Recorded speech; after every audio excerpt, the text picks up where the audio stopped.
and welcome to this video, which is a new attempt for us to share the work of researchers on contemporary China with both academic and a larger audience. For this first episode, we chose to introduce the latest issue of our journal, China Perspectives. So I'm Camille Salg, I'm a sociologist working on contemporary China, and I'm also the chief editor of China Perspectives. And to answer our questions, we have the two researchers who coordinated this special issue. So that's Zhang Lisheng, who is an assistant professor of anthropology at Beijing University at Beida, and Luo Pan, who is associate professor at the Chinese National Museum of Ethnology in Beijing too, right? The articles we are going to speak about are available on major academic platforms and will become fully open access after 1 year. Just a word on the journal. China Perspective is one of the leading journals in China studies today. That is the social sciences on China, Hong Kong, Taiwan, the Chinese diaspora, etc. And as the journal is published by the French Center for Research on Contemporary China in Hong Kong, it has a kind of distinctive identity, I think. It's often seen as a European journal with a strong focus on very contemporary issues, as well as on social and cultural dynamics. This is very much the case with this special issue on rematerializing memory, which explores topics such as museums, entrepreneurs, communities of fan mapping historical relics, the celebration of the urban cultures in the 90s, etc. So I think this is an excellent starting point for this new format of videos. So now let me turn out to our first question. So, Zhang Lisheng, Pan Luo, thanks for being here with us. And why did you choose this theme of memory and materiality for this special issue? Great. I mean, really, the idea for this special issue grew out of a series of conversations we have with some of the contributors to this special issue, Zhang Hui in particular, over almost 2 years now, almost 2 years ago now. And we found that we've all been doing researches on this sort of practical or the material sort of aspects of memory and heritage. So after a few conversations, we figure out that we were all sort of trying to respond to this idea of, there's something missing in the scholarly conversations about memory in China, which is although China has experienced a kind of a heritage boom, a museum boom, we have loads of memories and articulations about memories, and yet they were all being approached. I mean, the intellectual analysis of these phenomenon have been quite heavily focused on narrativity. Well, this whole idea of memories and heritage has been sort of seen from the lens of, text or narrativities.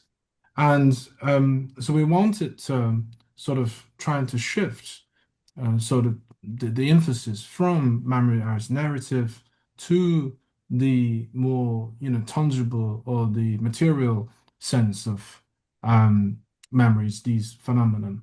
So we wanted to ask, what happens if, we engage with the actual feeling of handling heritage or handling or engaging or enacting with the past.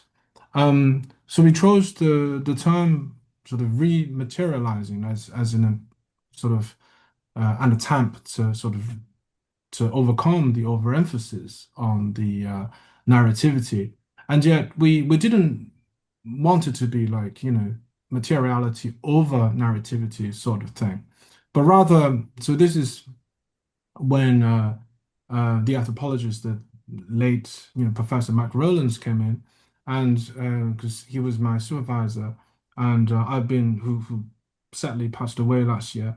And I've been reading some of his early articles, and one of them being a materialistic approach to materiality, where he argued that, he by invoking, Karl Marx, and he argued that, the idea of the material um, is not something to be deciphered, and but rather it's in the making and doing, it's in the practical, and it is sort of how humans sort of make themselves, in the words of Gordon Childe, the archaeologist, and so memory in this sense is also, something that could be, crafted, and also something, that has a, practical sense of things. So we sort of figured, we would sort of follow that sort of materialistic, in a way of, memory, not as merely sort of symbols or text that we're about to decode, but rather seen as a more holistic kind of way of living and becoming, and a forming of one's subjectivity, and one's ways of life, more or less. So I think for me, that's how it sort of started. I think this was very clear from your introduction.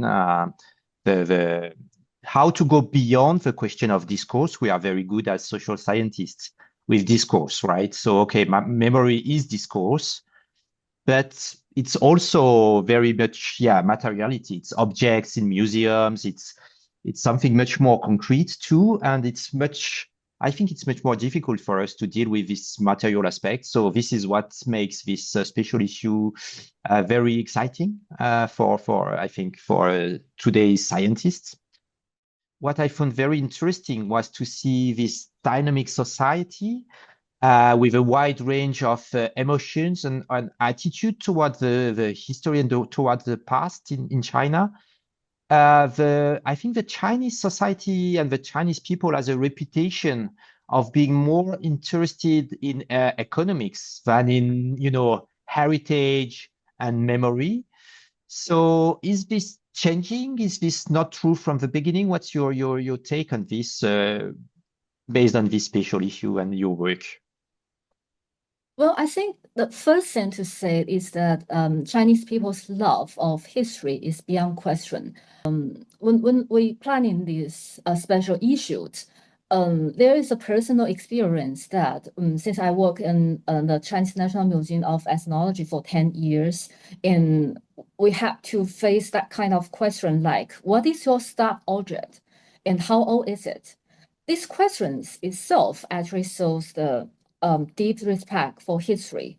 And for things that have age, people will always expect it have much stronger power to speak, to tell stories for storytelling, to speak more than these ordinary things. But I think this is really an interesting question because it seems like it assumes there is a tension between economy and heritage.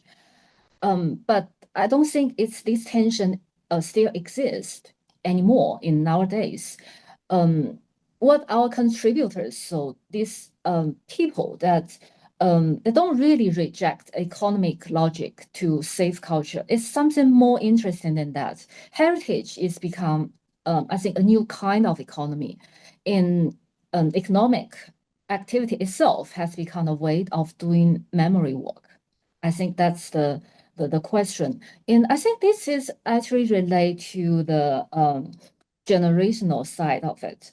The past 80s in the post 80s, this and those post 90s generation grow up in China, where those material abundance can very quickly they never really experienced a shortage way, and also they still have these kind of strong feelings that they want to connect themselves with those historical objects, like what Zhang Hui mentioned, and also like what Yimei Zhang's articles about Wen He, they really want to experience the phenomenon in that traditional buildings. Can you just explain shortly what's this article about the restaurant?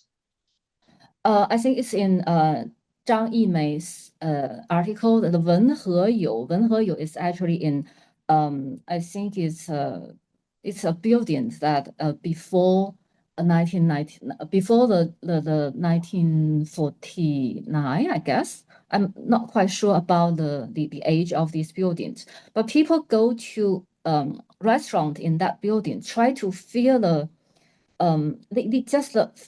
environment, the Asian style environment, and also that kind of a pursuit of the past also exists in Zhang Hui's article.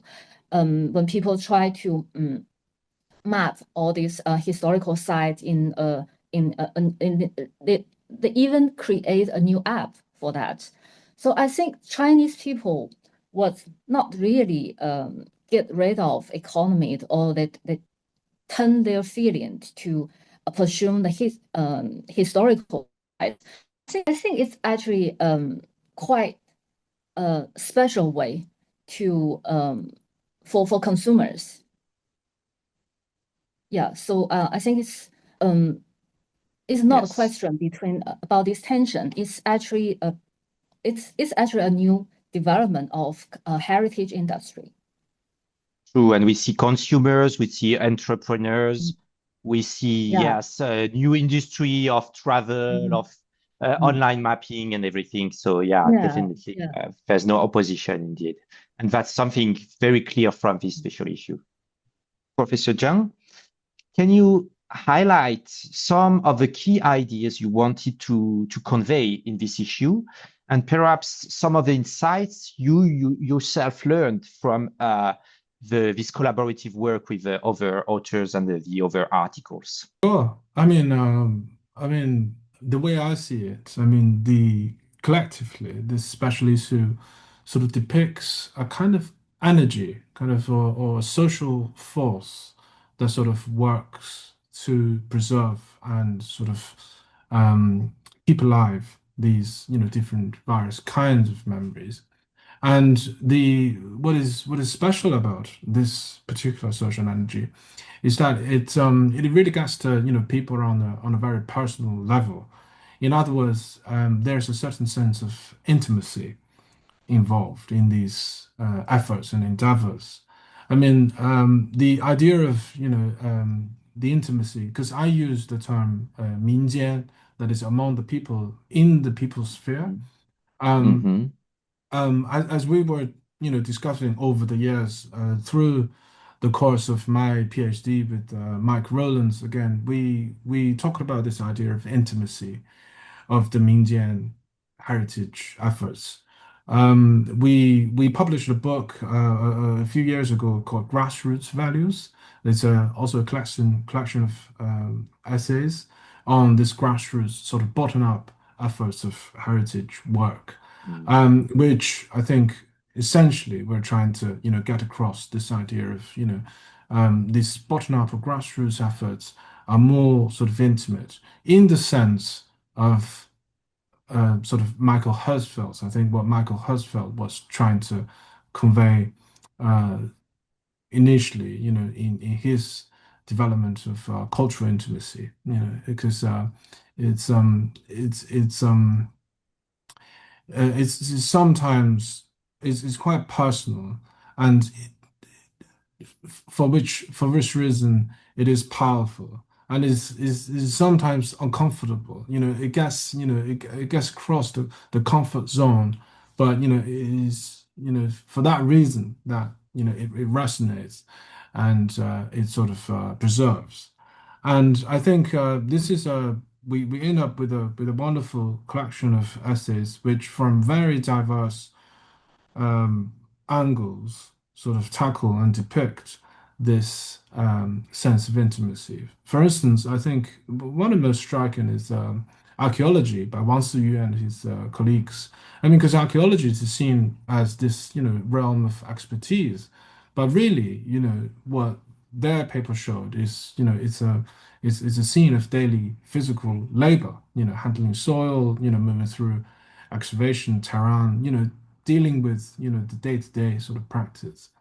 And also, I Yeah. mean, Zhang Hui's study, I mean, the intimacy is, how you have to, self-consciously, willingly, you make plans and, making yourself this instrument that sort of maps the country, that maps the country's different heritage sites. And, Yeah. well, clearly, So just for the watchers of the video, let me just explain. The first article you were mentioning about archaeology is about rural people helping the archaeologists to do the excavation, right? And so mm, they have a sense of intimacy because for 20 years, 30 years, they have had these relics in there where they do the labor, I mean, the agricultural work and everything.